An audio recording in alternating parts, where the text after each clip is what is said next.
सोमनाथ है, तुम्हारा नाम भलवी क्या है, सोमनाथ है। तुम्हारी जिससे शादी हो जाएगी, तुम अगर वहाँ पर जाओगे तो तुम्हें कहेंगे कि दामाद आए हैं, ना कि सोमनाथ आए हैं, ठीक है ना। तुम्हें क्या केवल क्या कहा जाए कि दामाद जी आ चुके हैं, सोमनाथ नहीं आए हैं, ठीक है ना। तो आपका बस यही नाम ही वहाँ पर काफ़ी होगा। और ये इसी प्रकार से हमने कहा कि भाई साहब ये क्या होगा, सोमनाथ होगा, और ये हमारे पास में क्या है, दामाद है। तो हमने कहा कि ससुराल में नाम क्या जाना जाएगा, कहें सर ये तो एम्पियर क्या है, ससुराल का नाम है, ये क्या है, घर का नाम है। तो कूलाम प्रति सेकंड भी याद रखे रहना। ये आप लोगों के जीडी जैसे एग्जाम होते हैं, कॉम्पिटिटिव एग्जाम जो होते हैं, उसमें फंसाने के लिए बहुत कारगर है कि विद्युत धारा का एसआई मात्रक होता है। बच्चों को एम्पियर पता होगा, एम्पियर ऑप्शन ही नहीं दिया रहेगा, आपको दिया रहेगा कूलाम प्रति सेकंड, सेकंड प्रति कूलाम, कूलाम इनवर्स सेकंड, ऐसे 4 विकल्प बना करके दे देंगे ना तो धुआं फेंक देगा।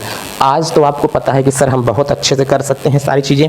देखो आप लोगों को यहाँ पर दे देगा कि साहब बताइए कूलाम प्रति सेकंड इनवर्स होगा, कि साहब हमको ये बताइए कूलाम इनवर्स प्रति क्या होगा, सेकंड होगा। तीसरा आप लोगों को यहाँ से बता देगा sir coulomb inverse second inverse होगा। चौथा बताइए सर यहाँ से क्या होगा, कूलाम प्रति सेकंड होगा। तो जब जानते रहोगे तभी मारोगे, नहीं तो आप सभी लोगों का हमारे चैनल सौर करियर पॉइंट पर बच्चों आप लोगों का बहुत बहुत स्वागत है। बच्चों आज की क्लास में हम लोग फिजिक्स लेकर के चल रहे हैं, और फिजिक्स में क्लास 10th की फिजिक्स है। 10th में फिजिक्स का विद्युत धारा नाम का चैप्टर चल रहा है बच्चों। इलेक्ट्रिक करंट जो हमारे पास में है, और इलेक्ट्रिक करंट को हम लोग बेहतरीन तरीके से आज आगे देख करके चलते हैं कि एक वीडियो लेक्चर हमने अपलोड कर दिया है।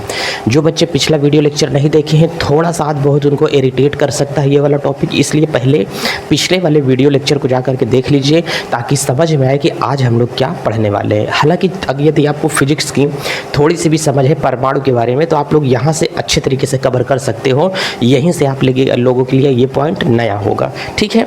चलिए बच्चों, उस दिन मैंने आपको बताया था कि जो हमारे पास में बच्चों क्या होते हैं, परमाणु होता है। तो उसमें हम लोग कल परमाणु के बारे में बच्चों हम लोग पढ़ रहे थे, और परमाणु के बारे में हमको ये देखने को मिला था, जैसे मैंने यहाँ से ये कहा कि सर हम लोग परमाणु के बारे में पढ़ेंगे, तो परमाणु के बारे में हमने आप लोगों को कुछ चीज़ें नई नई बता दिया था। एक चीज़ मैंने आपको उसमें से ये बताया था कि ऐसा कौन सा कण होता है जो कि परमाणु से बाहर जा सकता है। कहें सर इलेक्ट्रॉन परमाणु से बाहर जा सकता था, और इलेक्ट्रॉन परमाणु के अंदर भी आ सकता है। तो हमने कहा एक हमको ये तुम बात बताओ, एक कमरा है, हमने कहा कि इस कमरे में बच्चों ध्यान से देख करके बताना, एक ये हमारे पास में क्या होगा, कमरा होगा। इसमें अगर मैंने ये कहा कि बॉयज़ की संख्या बच्चों 20 है, और इसमें हमने ये कहा कि गर्ल्स की संख्या जो हमारे पास में है, इसकी संख्या कितनी है, 20, इसकी संख्या भी है। हमने कहा अब आप हमको ये बताओ, इसमें से 10 लड़कियां मैं बाहर निकाल देता हूँ, 10 लड़कियां इसमें से चली जाती हैं, तो बताओ इस कमरे में नई कंडीशन में कितनी संख्या बची। कह रहे सर लड़कों की संख्या सर 20 है, और लड़कियों की संख्या इसमें कितनी बची है, 10 बची है। हमने कहा अब ये बताओ इस कमरे में चलता किसका चलेगा, किसका ज़्यादा चलता होगा। कह रहे हैं कि सर इस कमरे में अगर लड़के ज़्यादा हैं तो लड़कों का बोलबाला ज़्यादा होगा, इसका मतलब इस कमरों में किसकी संख्या ज़्यादा है, बॉयज़ की संख्या ज़्यादा है सर, इसलिए इस कमरे में बोलबाला किसका होगा, लड़कों का बोलबाला होगा, ठीक है। इसका मतलब लड़कियां यहाँ से क्या रहेंगी, डाउन पड़ी रहेंगी। ये कमरा किसके नाम से जाना जाएगा, ये कमरा लड़कों के नाम से जाना जाएगा। इस कमरे का प्रधान कौन होगा, कह रहे हैं कि ये कमरे का जो प्रधान होगा वो लड़का होगा। इस टॉपिक को समझते चलना, आगे चल के आप लोगों को टॉपिक बहुत तरीके से समझ में आ जाएगा कि मैं क्या बताना चाहता हूँ। अब फिर से सेकेंड कंडीशन में आ जाओ। मैंने कहा कि एक ये हमारे पास में कमरा था, इसमें बॉयज़ की संख्या सर 20 थी, गर्ल्स की संख्या स्टार्टिंग में क्या थी, 20 थी।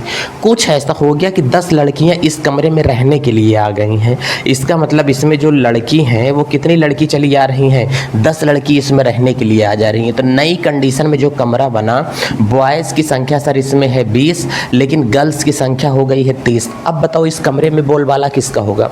कह रहे हैं कि सर इस कमरे में जो बोलबाला होगा वो किसका बोलबाला होगा। कह रहे हैं कि सर इस कमरे का बोलबाला लड़की का होगा। लड़की अगर तनिको बोलेंगे कि अच्छा तुम चुप ही रहो, अब ज़्यादा मत बोलो, तो इसका मतलब तो लड़कियों को बोलबाला ज़्यादा होगा ना इस कमरे में। तो जिसकी संख्या ज़्यादा है उसका बोलबाला क्या होगा, ज़्यादा होगा। कुछ लोग कहेंगे सर हमारे घर में तो लेडीज़ों की संख्या कम है लेकिन फिर भी बोलती ज़्यादा होती है। कोई बात नहीं बच्चा, सब घर में वही होता है। तो अब यहाँ से क्या होगा, गर्ल्स की संख्या यहाँ पे कितनी है, 30 है। तो ये कमरा किसके नाम से जाना जाएगा, साहब ये कमरा लड़की के नाम से जाना जाएगा। हमने कहा अगर इतनी बात आपको समझ में आ गई है तो आगे भी आप लोगों को समझ में आ जाएगा। ध्यान से देना, लड़की का चिन्ह क्या होता है, माइनस, और लड़के का चिन्ह क्या होता है, प्लस। ये कमरा में लड़की ज़्यादा है कि लड़का? कह रहे हैं सर लड़का। तो कमरा किसके नाम से जाना जाएगा? प्लस के नाम से कमरा जाना जा रहा है। किसके नाम से? प्लस के नाम से कमरा जाना जा रहा है। ठीक है, लड़की का चिन्ह क्या होगा? माइनस। तो ये कमरा किसके नाम से जाना जा रहा है? माइनस के नाम से जाना जा रहा है। चलिए सर इतना बात तो हो गया। इसका मतलब कभी भी माइनस आ गया है तो इसमें अधिकता दिखा रहे। देखो इसमें लोग अंदर से बाहर आए हैं ना, इसमें बढ़ोतरी हुआ। जब इसमें बढ़ा है कोई चीज़ तो बढ़ा है तो ये चीज़ किस में जाएगा? माइनस में जाएगा। इसमें से लड़कियां बाहर चली गई हैं, बाहर चली गई हैं तो कमी हुआ है, कमी हुआ है तो क्या होगा? प्लस में लिख करके चलेंगे। हालांकि ये कमी और अधिकता ये मत देखो, अभी आपको समझ में आ जाएगा। प्लस किसका चिन्ह है? लड़कों का चिन्ह है। माइनस किसका चिन्ह है? लड़कियों का चिन्ह है। यहाँ से लड़कियाँ चली गई तो क्या इसमें से लड़कों की संख्या में कोई छेड़छाड़ किया गया क्या? नहीं सर। तो लड़कों की संख्या बढ़ कैसे गई? क्योंकि लड़कियाँ चली गई ना, इसलिए लड़कों की संख्या बढ़ गई है। बाकी लड़कों की संख्या 20 पहले भी थी, 20 अभी भी है। लड़कियों के आने जाने से लड़कों की संख्या परिवर्तित हो रही है। यहाँ पर क्या लड़कों की संख्या कम हो गई है क्या? नहीं सर, लड़कों की संख्या अभी भी 20 है, लेकिन बाहर से लड़कियाँ अंदर आ गई हैं तो लड़कियों की संख्या में क्या हो गई है? वृद्धि हो गई है। आइए, ये हेडिंग मैंने आपको क्यों पढ़ाया? हमने कहा कि ध्यान से देख करके चलना। जैसे मैंने कहा कि कोई एक परमाणु होगा, परमाणु बच्चों ध्यान से समझ करके चलना। एक मैंने यहाँ से ये तुमको परमाणु बना दिया। हमने कहा साहब इसमें जो प्रोटॉन है, प्रोटॉन का चिन्ह होता है प्लस, तो यहाँ से मैंने कह दिया कि सर प्लस 20 है। और हमने कहा कि इसमें जो इलेक्ट्रॉन है वो इलेक्ट्रॉन का चिन्ह मैंने कर दिया कि सर इलेक्ट्रॉन इसमें कितने हैं? माइनस 20 इलेक्ट्रॉन है। तो हमने कहा अब बताओ, अगर इस परमाणु से, किसी भी परमाणु से प्रोटॉन बाहर जाता है कि इलेक्ट्रॉन? कहें सर इलेक्ट्रॉन बाहर जाता है। तो इलेक्ट्रॉन अगर इसमें से मैं निकाल देता हूँ साहब 10 इलेक्ट्रॉन मैंने निकाल दिया। जब 10 इलेक्ट्रॉन मैंने निकाल दिया तो ये परमाणु इलेक्ट्रॉन का त्याग किया है कि ग्रहण किया है? जब कोई चीज़ बाहर निकलेगी तो त्याग होगा, अंदर आएगी तो क्या होगा? ग्रहण होगा। तो कह रहे हैं कि सर इसने इलेक्ट्रॉन का क्या किया है? त्याग किया है। अच्छा, जब इसने इलेक्ट्रॉन का त्याग कर दिया तो नई कंडीशन में जो परमाणु बचा, प्रोटॉन तो उसमें है प्लस 20 है, लेकिन इलेक्ट्रॉन कितने बच गए हैं? कह रहे हैं कि सर इलेक्ट्रॉन उसके अंदर है माइनस 10। अब हमको बताओ इस परमाणु में किसकी संख्या अधिक है? प्लस की संख्या अधिक है कि माइनस की संख्या अधिक है? कह रहे हैं कि सर प्लस की संख्या ज़्यादा है। तो प्लस की संख्या ज़्यादा है, इसके ऊपर चिन्ह कौन सा आएगा? प्लस वाला चिन्ह आ जाता है। कौन सा चिन्ह आ गया? प्लस वाला चिन्ह आ जाता है। तो किसी परमाणु के ऊपर ध्यान से देखो, प्लस आवेश का चिन्ह कब होता है? किसी परमाणु के ऊपर प्लस आवेश का चिन्ह कब होता है? इस प्लस ये दर्शाता है कि इसमें प्लस वाली संख्या ज़्यादा है, माइनस वाली संख्या क्या है? कम है। इसका मतलब देखो पहले इलेक्ट्रॉन कितना थे? 20। जब कुछ इलेक्ट्रॉन बाहर निकल गए तो कितना हो गया? 10 बच गया। तो कुछ इलेक्ट्रॉन बाहर निकल जाता है। जब कोई परमाणु इलेक्ट्रॉन का त्याग कर देता है तो उसके ऊपर धन आवेश आ जाता है। इलेक्ट्रॉन का त्याग कर दिया, कितने इलेक्ट्रॉन का? 10 इलेक्ट्रॉन का। जब 10 इलेक्ट्रॉन का त्याग किया तो इसका मतलब इसमें इलेक्ट्रॉन की कमी है और धन आवेश की क्या है? अधिकता है। तो किसी परमाणु पर जो धन आवेश होता है बच्चों, क्या होगा? किसी परमाणु पर धन आवेश होता है। क्यों होता है? वो धनावेश क्या दर्शाता है? किसी परमाणु पर धनावेश इस बात का संकेत है, उसमें यह दिखाता है कि उस परमाणु में, ध्यान से देखो, उस परमाणु में इलेक्ट्रॉन की क्या है? कमी है। किसको दर्शाता है? इलेक्ट्रॉन की कमी को दर्शाता है। सीधा सिंपल से तुमको समझना है, प्रोटॉन के साथ कुछ हो नहीं सकता है। जैसे कभी आप लोग सोडियम देखे हो नहीं, Na क्या लिखा होता है? प्लस लिखा होता है। इसका मतलब सोडियम का परमाणु होता है। ध्यान से देख करके चलना। सोडियम का एक मैंने परमाणु ले लिया, इसमें प्रोटॉन मैंने दे दिया तुमको 11 और इलेक्ट्रॉन भी मैंने कितना दे दिया? 11। अब हमको आप लोग ये बताओ, एक इलेक्ट्रॉन इसमें से जब ये त्याग कर देगा, ये प्लस होगा ये माइनस होगा, जब ये एक इलेक्ट्रॉन का त्याग किया तो प्रोटॉन कितना बचा है? प्रोटॉन में तो कोई छेड़छाड़ होगा नहीं। इलेक्ट्रॉन कितना बचा? 10 इलेक्ट्रॉन बचा। तो सर ये एक इलेक्ट्रॉन का त्याग किया, इसलिए इसके ऊपर कितना प्लस आया? 1 प्लस आया। अगर हमने कहा कि यहाँ से मैं मैग्नीशियम लिख देता हूँ, इसके ऊपर +2 लिखा है, तो मैग्नीशियम कितने इलेक्ट्रॉन का त्याग कर रहा है? तो मैग्नीशियम का ये कोई क्या होगा? परमाणु होगा। मैग्नीशियम का परमाणु क्रमांक होता है 12। तो जितने परमाणु क्रमांक होगा वही प्रोटॉन की संख्या जितनी होती है, उसी तत्व का उतने ज़्यादा उसमें प्रोटॉन होते हैं। तो हमने कहा कि इसमें कितना हो गया? 12 प्लस में है। इलेक्ट्रॉन कितना होगा? -12। लेकिन जब ये 2 का त्याग कर देगा तो नया परमाणु क्या बन जाएगा? P कितना है? प्लस यहाँ से 12, E कितना है? माइनस यहाँ से 10। कितने धनावेश ज़्यादा हैं? 2 धनावेश ज़्यादा है, तो यहाँ पे कितना लग जाएगा? प्लस लग जाता है। आपको सिंपल सा बात समझना है, जब कोई परमाणु इलेक्ट्रॉन का क्या करेगा? त्याग करेगा, तो कौन सा आवेश आएगा? धन आवेश आएगा। ठीक है, कैसा आएगा? जब कोई परमाणु इलेक्ट्रॉन को क्या करेगा? ग्रहण करेगा, तो उसके ऊपर कैसा आवेश आता है? माइनस आवेश आता है, ऋण आवेश उस परमाणु के ऊपर आता है। इतनी बातें समझ में आ रही हैं कि नहीं? बच्चों इतना समझना ही पड़ेगा आप लोगों को। ठीक है, चलिए अब थोड़ा सा हम लोग और आगे लेकर के चलते हैं। यही बात मैंने एग्जाम्पल में भी आपको बताया था। अब एक एग्जाम्पल दे करके उसी परमाणु का डाउट मैं क्लियर कर दे रहा हूँ आपका। जैसे मैंने कहा कि कोई एक हमारे पास में साहब क्या होगा? परमाणु होगा। देखो व्हाइट बोर्ड में यही तो समस्या होती है, 2-2 बार इसको रगड़ो, पानी ज़्यादा हो जाए कि कम हो जाए।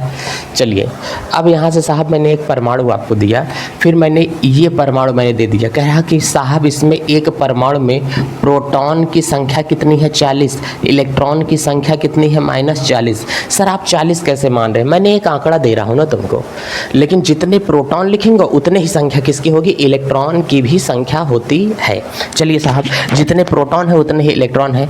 मैं कुछ ऐसा कर दूं कि इसमें इलेक्ट्रॉन और मैं डाल रहा हूं, तो ये परमाणु ग्रहण कर रहा है कि नहीं? कहें हाँ सर ये परमाणु ग्रहण कर रहा है। कितने इलेक्ट्रॉन ग्रहण कर रहा है? हमने कहा सर 10 इलेक्ट्रॉन को हम ग्रहण करा देते हैं। ठीक है, 10 इलेक्ट्रॉन को मैंने इसके अंदर ग्रहण करा दिया। जब 10 इलेक्ट्रॉन को ग्रहण कराया तो नई कंडीशन में ये जो परमाणु है बच्चा, ये क्या बना? सर प्रोटॉन तो इसके अंदर है +40 अभी भी, लेकिन इलेक्ट्रॉन सर इसके अंदर हो गए हैं जो वो कितने हुए हैं? -40 हुए हैं। कितने हुए हैं साहब? इसके अंदर इलेक्ट्रॉन -40 में हुए हैं। नहीं सर 40 पहले से थे और इलेक्ट्रॉन दे दिए, तो इसके अंदर इलेक्ट्रॉन कितने हो गए हैं? सर 50 इलेक्ट्रॉन हो गए हैं। हमने कहा यार बात तो सही है, इसमें धनावेश वाली संख्या ज़्यादा है कि ऋणावेश वाली संख्या ज़्यादा है? बच्चे कहें सर ऋणावेश वाली संख्या ज़्यादा है, तो इसके ऊपर जो आवेश आएगा वो कैसा आवेश आ जाएगा? हमने कहा कि इसके ऊपर जो आवेश आएगा सर ऋण आवेश आ जाता है। बच्चों ऋण आवेश क्यों आया? चूंकि ये परमाणु इलेक्ट्रॉन को क्या किया? ग्रहण किया। तो जब कोई परमाणु इलेक्ट्रॉन को ग्रहण करेगा तो उसके ऊपर चिन्ह क्या आएगा? माइनस। कोई परमाणु इलेक्ट्रॉन का त्याग करेगा तो उसके ऊपर चिन्ह क्या आएगा? प्लस का चिन्ह आता है। ये आपके केमिस्ट्री वाले सर ने बताया होगा बहुत बखूबी पूर्वक कि सर ये चीज़ें क्या होती हैं। ठीक है, अब एक बात यहाँ से समझ करके चलना। तो मैंने क्या कह दिया आप ये समझो, तो यही है कोई परमाणु किसी परमाणु पर, तो इसका मतलब हमको यहाँ से मैंने कह दिया कोई त्याग करेगा तो उसके ऊपर ऋण आवेश जाएगा। क्या जाएगा? उस परमाणु के ऊपर ऋण आवेश जाएगा। कोई ग्रहण करेगा तो ऋण आवेश जाएगा, कोई त्याग करेगा तो उसके ऊपर कैसा आवेश जाएगा बच्चों? धन आवेश जाता है। तो इतनी बातें आपको समझनी पड़ेंगी। ठीक है कि हमारे पास में ये क्या होगा। अब एक बात और समझना कि ये त्याग कैसे कर देता है। हमने कहा कि जैसे परमाणु को मैंने शांति से लेकर के रखा हुआ है, ये इतना बात समझ में आएगा नहीं? धन आवेश और ऋण आवेश कब जाएगा, इतना आप लोग अच्छे से समझ के रखना कि किसी परमाणु के ऊपर धन आवेश ऋण आवेश कब होता है। आपको इतना ही समझना है ना कि जब कोई परमाणु त्याग कर देगा तो उसके ऊपर क्या हो जाएगा? धन आवेश आता है। और जब कोई परमाणु ग्रहण कर लेगा तो उसके ऊपर क्या होता है? ऋण आवेश आता है। इसको टीचर लोग ऐसे भी समझाते हैं, अगर कोई व्यक्ति किसी को उधार पैसा दे देगा तो इसका मतलब जो धनी है वही तो पैसा दे रहा है ना, और जो पैसा लेने वाला होगा वो क्या हो जाएगा? ऋणी हो जाएगा। ऐसे भी टीचर लोग समझाते हैं, तो इसको ऐसे भी आप लोग समझ करके चलना। चलिए साहब एक बात तो आपने हमको इस तरीके से समझा दिया, अब हमको ये बताइए थोड़ा इसमें उदाहरण वगैरह और अच्छे से दे करके समझाइए। हमने कहा बिल्कुल सही। अब आप ये समझो, अगर मैंने कोई एक ये वस्तु दे दिया है तुमको, एक मैंने ये परमाणु दे दिया है, तो इसमें प्रोटॉन कितने हैं सर? +3 है। इलेक्ट्रॉन कितने हैं सर? -30 इलेक्ट्रॉन है। ये एक मैंने आपको क्या दिया है साहब? मैंने एक तुमको यहाँ से परमाणु दे दिया है। किसी परमाणु से इलेक्ट्रॉन अपने आप नहीं निकल सकते, उन्हें निकाला जाता है। ध्यान देना, किसी परमाणु से इलेक्ट्रॉन नहीं निकल जाता है खुद, उसे क्या किया जाता है? निकाला जाता है। इसमें अंदर ज़बरदस्ती कोई घुस नहीं सकता है, इसको क्या किया जाता है? डाला जाता है। इलेक्ट्रॉन इसके अंदर क्या किए जाते हैं? डाले जाते हैं। मतलब जबरन ये क्रिया करवाई जाती है, अपने आप ही ये चीज़ें नहीं हो जाती हैं, इसको करवाया जाता है। जैसे हमने कहा कि जब तक इसको धक्का नहीं दोगे, हिलाओगे नहीं, तब तक ये क्या होगा, नहीं इसके अंदर ना तो इलेक्ट्रॉन जाएंगे ना तो इलेक्ट्रॉन आएंगे। ठीक है, तो हमने कहा कि जैसे ये हमारे पास में क्या है, मार्कर है। अगर ये मेरे पास में मार्कर है, इसको मैंने क्या किया, अपने बालों के साथ रगड़ूंगा तो ये कागज़ के टुकड़े को अपनी ओर क्या करना स्टार्ट कर देगा, खींचना स्टार्ट कर देगा। ठीक है, तो ये इसका हमारे पास में बच्चों क्या होता है, फंडा होता है। तो आप लोगों को ये समझ में आया कि परमाणु में जो आवेश होता है वो कितने प्रकार का होता है। कह रहे हैं कि सर जो आवेश होता है, आवेश दो प्रकार का होगा, एक धन आवेश, एक क्या होता है, ऋण आवेश। लेकिन आवेश कहते किसे हैं, दो वस्तुओं को आपस में रगड़ते हैं, वे एक दूसरे को आकर्षित या प्रतिकर्षित करने लगती हैं। तो दो वस्तुओं को आपस में क्या करने पर, बच्चों रगड़ने पर जो क्या उत्पन्न होता है, आकर्षण या प्रतिकर्षण उत्पन्न होता है, उसी को क्या कहते हैं, आवेश कहा जाता है। मेरी परिभाषा बहुत सटीक है, एकदम किताबों से मिलती जुलती नहीं रहेगी, लेकिन जो किताब कहेगी वही मैं भी कहूँगा। ध्यान देना, इतनी बात आप लोग किताब की परिभाषा याद करना भूल जाओगे। पूरी फिजिक्स में ये नहीं कहूँगा कि किताब की परिभाषा ये लिख लो, आप लोग इस बात समझ के चलना बच्चों। पूरी फिजिक्स और केमिस्ट्री की बात कर रहा हूँ।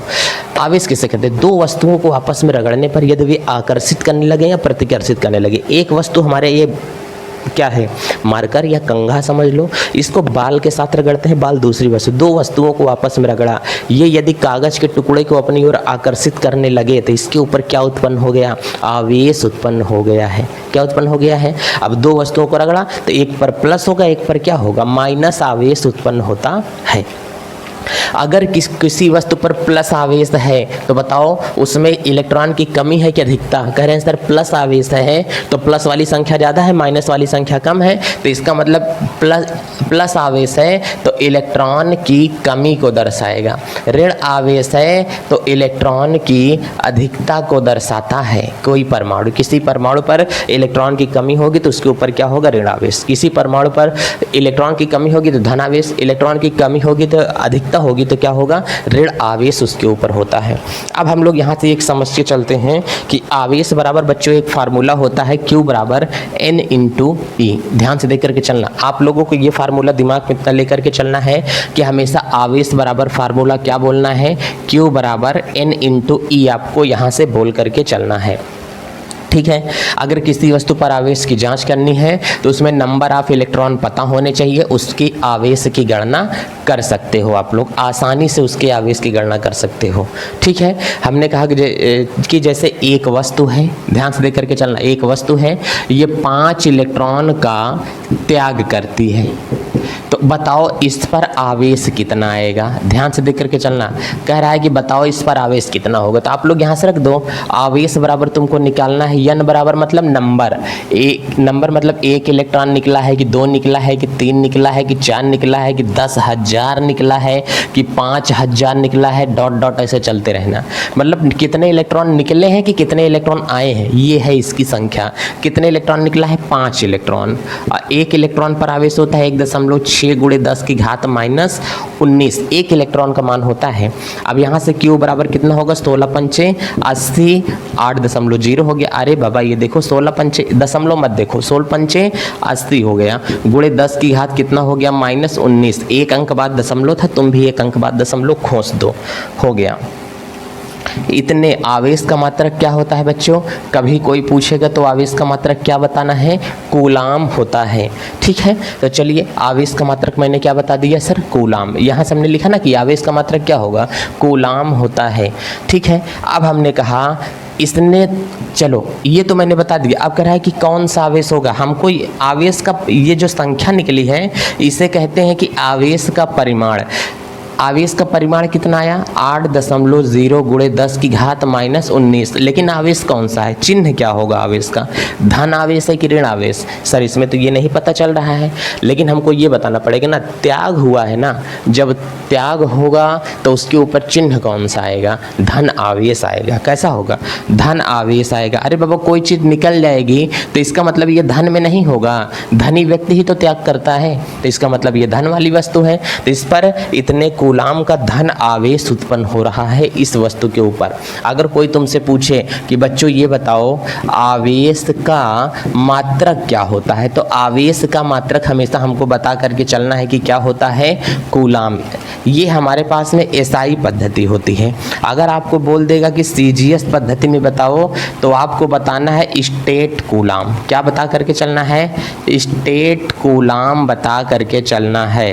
ठीक है बच्चों, स्टेट कूलाम। ठीक है, कुछ बच्चों को ना समझ में आए तो इसे क्या कहते हैं, स्टेट कूलाम भी कहा जाता है। चलिए सर, स्टेट कूलाम भी कहा जाता है। एक इसे कहीं कहीं पर AMU भी कहते हैं या EMU भी कहते हैं। ठीक है, ये भी आवेश के मात्रक होते हैं, लेकिन अभी आपकी क्लास में नहीं है, बड़े लेवल पर आप लोगों को बताया जाएगा। आवेश का मात्रक एसआई पद्धति में क्या होता है, कूलाम होता है। सीजीएस पद्धति में क्या होता है, स्टेट कूलाम होता है। ठीक है ना। चलिए, एक बात तो हमको समझ में आ गई कि सर आवेश जब तक नहीं होगा तब तक हम कुछ नहीं कर पाएंगे। दो वस्तुओं को आपस में रगड़ने पर जो क्या उत्पन्न होता है बच्चों, आकर्षण या प्रतिकर्षण उत्पन्न हो जाए, उसी को हम लोग क्या कहते हैं, आवेश कहा जाता है। अब एक बात और समझ के अच्छे से रखना। चलिए साहब, आवेश तो हम लोगों को समझ में आ गया है, ध्यान से देख करके चलना। ये हमारे पास में क्या था, परमाणु था। ध्यान से समझो साहब, ये हमने कह दिया कि हमारे पास में क्या था, परमाणु था। परमाणु से जब इलेक्ट्रॉन निकला, ध्यान से समझना, परमाणु से जब इलेक्ट्रॉन निकला या तो परमाणु में जब इलेक्ट्रॉन क्या किया, ग्रहण कर लिया, तब इसे हम लोग क्या कहने लगे, आवेश कहने लगे। क्या कहने लगे, आवेश। जब आवेश एक स्थान से दूसरे स्थान पर आने जाने लगे, तो आवेश जब एक स्थान से दूसरे स्थान पर आने जाने लगेगा तो आवेश को ही क्या कहते हैं, धारा कहा जाता है। क्या कहते हैं, जब आवेश एक स्थान से दूसरे स्थान पर जाने लगेगा तो इसी को हम लोग क्या कहेंगे, धारा कहा जाता है, या इसी को कहते हैं विद्युत धारा कहा जाता है। क्या कहते हैं, इसी को कहेंगे विद्युत धारा कहा जाता है। तो इलेक्ट्रॉन प्रवाह, ये इलेक्ट्रॉन प्रवाह होगा तो उसे क्या कहेंगे, आवेश कहेंगे। तो आवेश के साथ जो चल रहा है वही को तो इलेक्ट्रॉन कहा जाता है। इसलिए कभी कभी कह दिया जाता है इलेक्ट्रॉन प्रवाह की दर को, इलेक्ट्रॉन प्रवाहित होने में लगा हुआ समय ही क्या कहलाता है, धारा कहलाएगा, आवेश कहलाएगा। ठीक है, उसके बाद में ये क्या होगा, धारा कहलाएगा। समझना मेरी बात को। तो कभी अगर आपसे विद्युत धारा बराबर पूछने लगे कि साहब ये बताइए विद्युत धारा किसे कहते हैं, तो बच्चों विद्युत धारा बराबर एक फार्मूला दिमाग में याद रखना, आवेश बटे समय। क्या होता है, आवेश बटे क्या होता है, समय। इसी को हम लोग क्या कहते हैं, विद्युत धारा कहते हैं। ये मान लो छोटे छोटे बहुत ज़्यादा मैंने आपको इलेक्ट्रॉन दे दिया। क्या दे दिया, मैंने छोटे छोटे बहुत ज़्यादा इलेक्ट्रॉन दे दिया। अब इतना छोटा छोटा मैंने इलेक्ट्रॉन दे दिया, अब ये इलेक्ट्रॉन क्या करें, मूव करने लगे, चलने लगे, तो इसी को हम लोग क्या कहते हैं, विद्युत धारा कहा जाता है। ये इसमें भी हमने कहा कि इलेक्ट्रॉन है, इसमें भी हमने कहा कि इलेक्ट्रॉन है, इसमें भी इलेक्ट्रॉन है। ये पूरा परमाणु है। अब पूरा ये किससे भरा हुआ है, आवेश से भरा हुआ है। तो जब आवेश वही एक जगह दूसरे जगह, एक जगह से दूसरे जगह पर जाने लगे, इसी को क्या कहते हैं, विद्युत धारा कहा जाता है। यहाँ से यहाँ तक आने में कितना समय लेता है, इसी को क्या कहेंगे, विद्युत धारा कहा जाता है। बात समझ में आ रही है कि नहीं। तो अगर कहीं पर ये हमारे पास में आ जाएगा कि आवेश प्रवाहित होने में लगा हुआ समय ही क्या कहलाता है, विद्युत धारा कहलाता है। इतना हमेशा बोलना, सूत्र को देख करके परिभाषा बोलो, जिंदगी आसान हो जाएगी। आवेश प्रवाहित होने में लगा हुआ समय, ये ध्यान से देखो, आवेश प्रवाहित होने में लगा हुआ समय जो होगा उसी को हम लोग क्या कहते हैं, विद्युत धारा कहा जाता है। सर क्या बात कर रहे हैं, हाँ बाबा, आवेश प्रवाहित होने में जो लगा हुआ समय होता है उसी को हम लोग क्या कहते हैं, विद्युत धारा कहते हैं। अब ध्यान से देखना, अगर हम लोग निकालेंगे कि विद्युत धारा का मात्रक क्या निकल करके सामने आएगा, हमने कहा आवेश का मात्रक बच्चों रख सकते हो आप लोग कूलाम। क्या कहते हो, कूलाम। समय का मात्रक बच्चों आप लोग यहाँ पर कह सकते हो सेकेंड। तो इसको हम लोग नया मात्रक निकल करके सामने आया, इसे कहते हैं कूलाम प्रति सेकेंड। क्या कहते हैं, इसे कहते हैं कूलाम प्रति सेकेंड कहा जाता है। चलिए सर, अगर कूलाम प्रति सेकेंड ना बोल पाओ तो एक शॉर्टकट परिभाषा में इसे एम्पियर भी कहा जाता है, इसे ए से डिनोट किया जाता है। ठीक है, तो कभी अगर आप लोगों से ये पूछ लेता है कि सर ये एम्पियर क्या होता है, हमने कहा कि विद्युत धारा का मात्रक होता है। क्या होता है? विद्युत धारा का जो मात्रक होता है वो क्या होता है? एम्पियर होता है। कितनी तेज धारा आ रही है इसको कौन नापेगा? एम्पियर नापता है। इसीलिए कभी स्विच खरीदने के लिए जाते हो तो वो हमसे पूछता है, बोर्ड खरीदोगे तो बोलेगा कि साहब कई एम्पियर का दें, तो तुम लोग कहते हो नहीं सर पावर वाला बोर्ड हमको चाहिए। कौन सा चाहिए? पावर वाला बोर्ड चाहिए। मतलब हमें समरसेबुल चलाना है, हमें मोटर चलाना है, हमें मशीन चलाना है बड़ी बड़ी, तो वो क्या होगा? पावर वाला बोर्ड आपको देगा। नहीं तो आप लोगों को 16 एम्पियर देगा और कम एम्पियर भी दे देगा, 6 एम्पियर भी दे देता है। समझ में आ रहा है कि नहीं? आप देखो ऐसे पढ़ते चलो, हम लोग आगे की क्लासें जैसे जैसे हम पढ़ाते जाएंगे वैसे बताएंगे कि हमारे घर में जो फ्रिज होती है ये 4 से 5 एम्पियर के बीच में चलती है, ये कितना ज़्यादा ले लेता है, करंट ले लेती है। एसी कितने के बीच में चलती है? 15 से 20 एम्पियर के बीच में एसी चलती है। हमारे घर में इतनी ज़्यादा लाइट नहीं आती है। 220 वोल्ट का मतलब क्या होता है? जो 9 वाट वाले एलईडी आता है इसका मतलब क्या होता है? ये वाट क्यों लिखा होता है, एम्पियर क्यों लिखा होता है? कभी फैन खरीदने के लिए जाते हो तो पंखे की खूबसूरती देख करके खरीदते हो, लेकिन वहाँ पर पंखे का ब्रांड देख करके खरीदते हो ना, लेकिन आरपीएम देख करके पंखे को खरीदा जाता है, राउंड पर मिनट। ठीक है, तो आप लोगों को आरपीएम देखो तो आरपीएम कितना ज़्यादा है, जितना ज़्यादा आरपीएम होगा राउंड पर 1 मिनट में कितना राउंड मार लेता है। 800 राउंड मार रहा है तो बहुत निम्न क्वालिटी का पंखा होगा। 1200-1300 राउंड मार रहा है 1 मिनट में तो बहुत अच्छा पंखा होगा, बहुत तेज़ी से हवा देगा वो। ठीक है, तो आरपीएम देख करके। अभी विद्युत धारा समझो, आवेश प्रवाहित होने में लगा हुआ समय ही क्या कहलाता है? विद्युत धारा कहलाता है। परिभाषा आप लोग लिखते रहना, आवेश प्रवाहित होने में लगा हुआ समय क्या कहलाता है? विद्युत धारा कहलाता है। आवेश प्रवाहित होने में लगा हुआ समय क्या कहलाएगा? विद्युत धारा कहलाएगा। ये इलेक्ट्रॉन का फ्लो होता है। विद्युत धारा जो होगा, आवेश है तो आवेश में तो इलेक्ट्रॉन है तो इलेक्ट्रॉन का फ्लो होगा, इलेक्ट्रॉन का फ्लो होता है। ये बच्चों ध्यान से देखना, इलेक्ट्रॉन का ये फ्लो होगा, ये बहने की दर हमारे पास में जो आवेश है, और आवेश प्रवाहित होने में लगा हुआ समय क्या कहलाता है? विद्युत धारा कहलाता है। जैसे मैंने कह दिया, यहाँ पर मैंने कोई तुमको चालक तार बना दिया और यहाँ पर मैं एक बैटरी लगा देता हूँ सेल। अगर मैं इस तरीके से 2 खूंटी लगाया हूँ तो इसे तुम लोग हमेशा क्या बोलोगे? सेल बोल करके चलोगे। क्या बोलोगे? सेल बोल करके हमेशा चलोगे। और सेल में बड़ी वाली डंडी क्या होती है? प्लस, छोटी वाली डंडी क्या होती है? माइनस। तो ये जो चीज़ मैं यहाँ पे बनाया हूँ इसे हमेशा सेल कहोगे। बड़ी वाली डंडी क्या है? प्लस है, और छोटी वाली डंडी क्या होती है? माइनस होती है। अब बताओ, अगर मैंने यहाँ पर ये लटका दिया तो बताओ ये तार मैंने ना लगा करके, अभी देखो ये पूरा तार मैंने फैलाया है और यहाँ पर मैंने क्या लगा दिया? बल्ब यहाँ से लगा दिया है। तो बताओ बल्ब प्रकाश फेंकने लगता है कि नहीं? बल्ब प्रकाश क्यों फेंका? क्योंकि बल्ब को क्या मिलने लगी है? धारा मिलने लगा है। बल्ब को क्या मिलने लगा है? करंट मिलने लगा है। ये पूरा का पूरा क्या होता है? तार है सर। इस तार को मैं जूम कर रहा हूँ, जब इस तार को मैंने जूम किया तो ये तार कुछ इस तरीके से होगा कि नहीं? बेलनाकार तो तार होता है, और तार में बच्चों छोटे छोटे क्या होते हैं? इलेक्ट्रॉन होते हैं। क्या होते हैं? तार में छोटे छोटे क्या होते हैं? इलेक्ट्रॉन होते हैं। जब तार में छोटे छोटे इलेक्ट्रॉन हैं, जब तुम यहाँ पे सेल नहीं लगाए रहोगे तो इसमें जो इलेक्ट्रॉन होते हैं, इसको मैं और जूम कर रहा हूँ, इसको मैं मिटा रहा हूँ, ध्यान से देखना, इसको मैं और जूम करूँगा। अच्छे से समझ के चलना, बहुत बेहतरीन की चीज़ें आपके पास में चल रही हैं। जब यहाँ से हमको ये कह रहा है कि इस तार को मैंने और ज़्यादा जूम किया, जब इस तार को बच्चा पार्टी मैंने और यहाँ से जूम किया तो ये देखो इस तार में, ठीक है ये तार है, सेल नहीं लगा दी, सेल को मैंने हटा दिया तो बल्ब जलना भी क्या हो गया? बंद हो गया। इसके अंदर इलेक्ट्रॉन थे।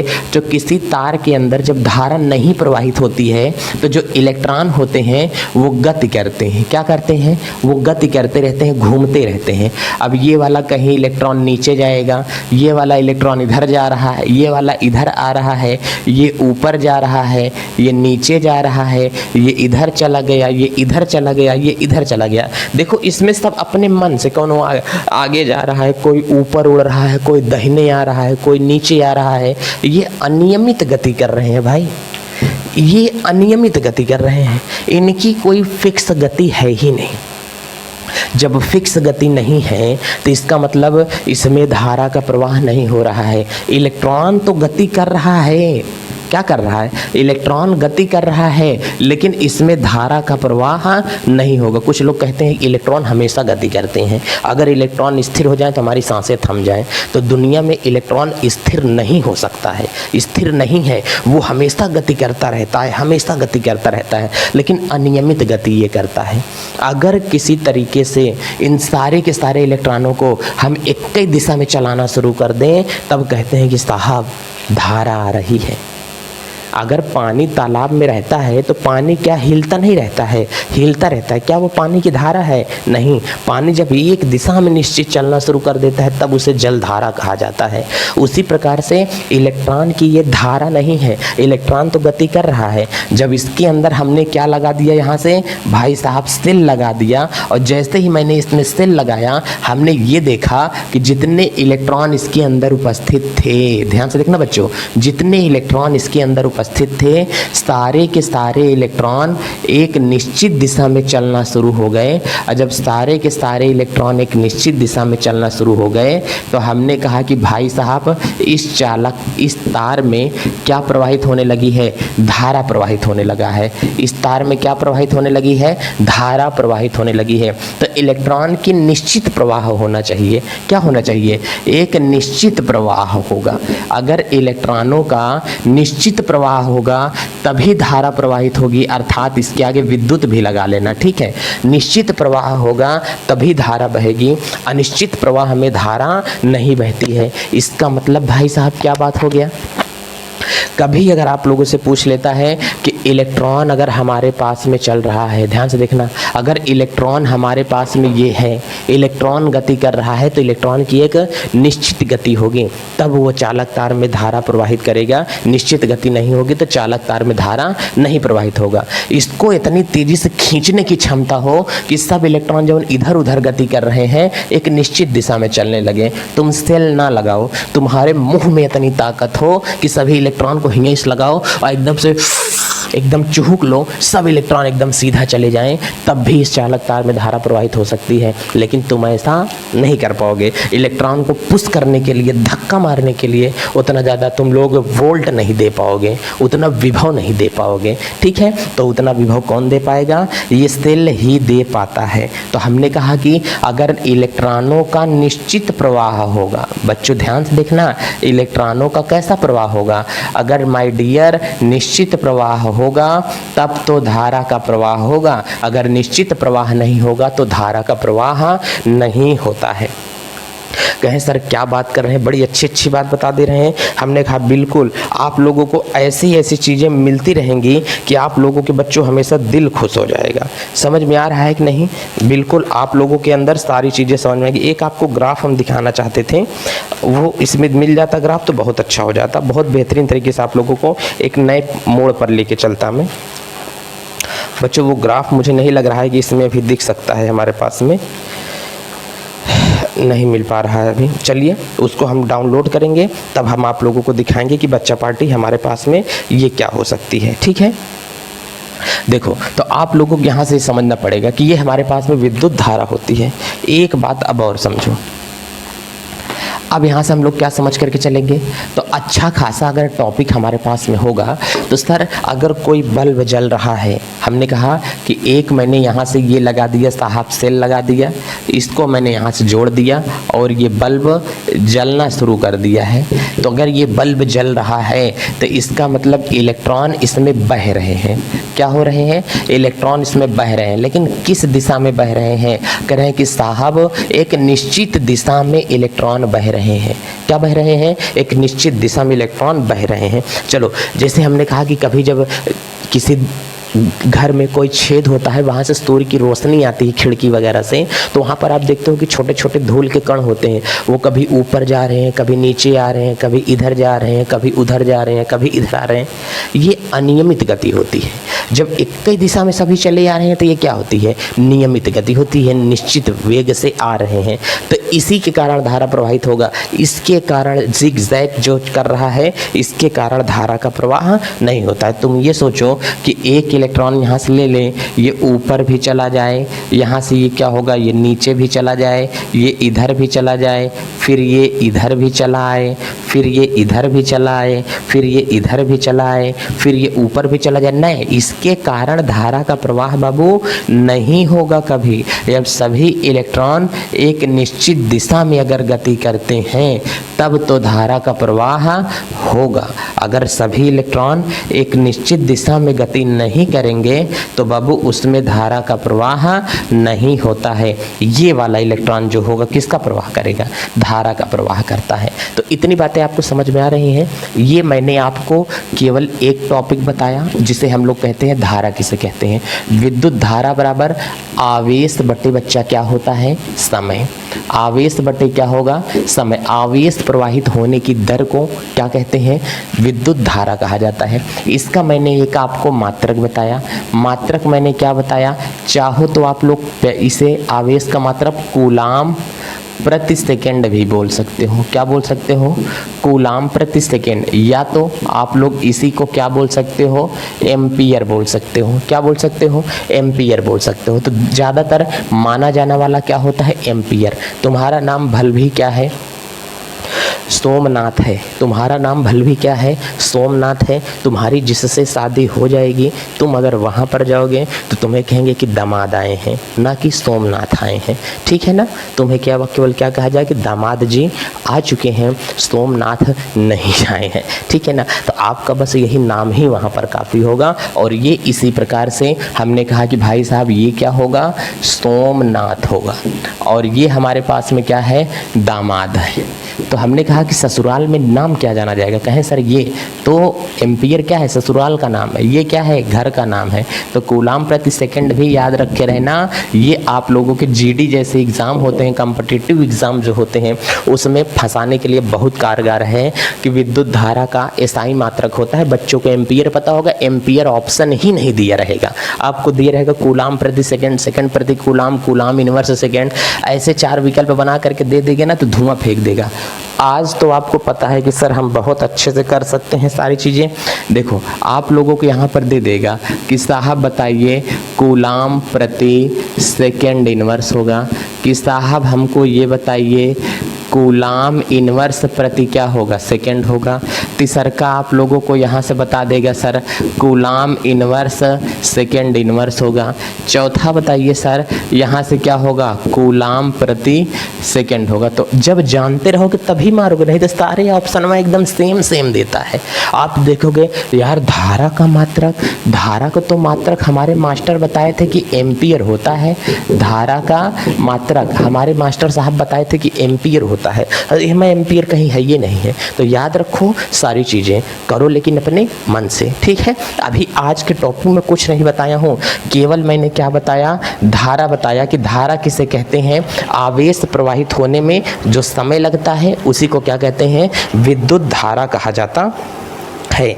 इतनी बातें आप लोगों को क्या समझ में आ चुकी हैं, बोलो आई हैं। तो अब कभी भी ये जो धारा मैंने लिखा है इसको मैं थोड़ा सा इधर लिखता हूँ। तो बच्चों अगर कभी आपसे दे देगा, क्या दे देगा, विद्युत धारा किसे कहते हैं, तो आवेश बटे जो हमारे पास में क्या होगा, समय होता है, इसी को क्या कहेंगे, विद्युत धारा। धारा का संकेत होगा I, आवेश का संकेत होता है Q, समय का संकेत होगा T। तो I बराबर Q अपान T, एक फार्मूला ये होगा।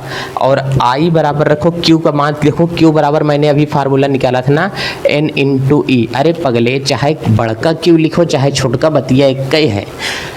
देखो तो यहाँ से N इंटू E अपान कितना कर दोगे, T। ये भी हमारे पास में क्या होगा, 2 के दोनों फार्मूले होते हैं, ध्यान देख करके चलना। 2 के दोनों फार्मूले हैं, विद्युत धारा का ही फार्मूला है।